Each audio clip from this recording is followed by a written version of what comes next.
En général, ils font profil bas. Mais aujourd'hui, ces villageois de la vallée du Gange ont décidé de se réunir pour témoigner du harcèlement que leur fait vivre la police au quotidien. Les policiers ont refusé pendant un mois d'enregistrer ma plainte. Quand finalement je me suis plaint, ils se sont mis à me menacer. Parce qu'ils appartiennent à l'une des plus basses castes du pays, ils sont traités comme des citoyens de seconde zone. Discrimination quotidienne de la part des policiers, et pour ceux qui tentent de s'opposer comme ce chef de village, punition collective. Un soir, une voiture de police est arrivée avec 8 à 10 policiers sur des motos et ils n'ont même pas essayé de s'expliquer.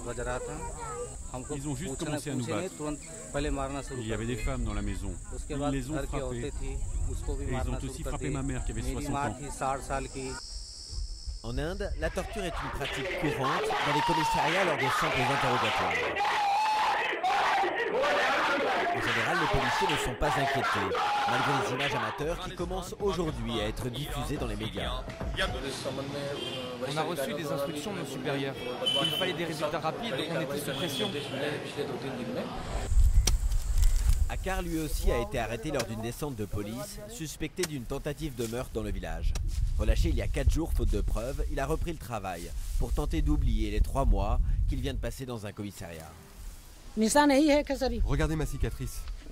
Sa détention était totalement illégale. Les policiers voulaient lui faire avouer un délit commis par quelqu'un d'autre.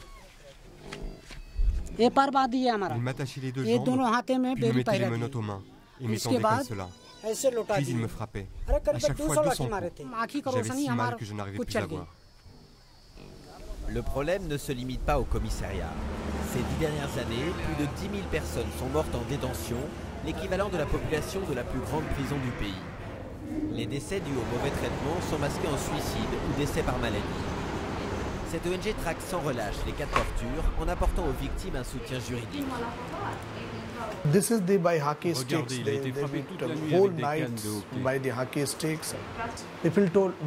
Les Indiens disent nous sommes le pays de Gandhi et celui de Bouddha. Mais dans la vie de tous les jours, au niveau de la société de base, à cause du système des castes, mindset of the caste-based feudal patriarchal society, they are very, very violent.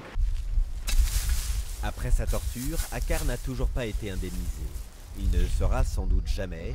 En 20 ans, les 4000 affaires de torture détectées par le Comité de vigilance sur les droits de l'homme n'ont débouché que sur une seule condamnation.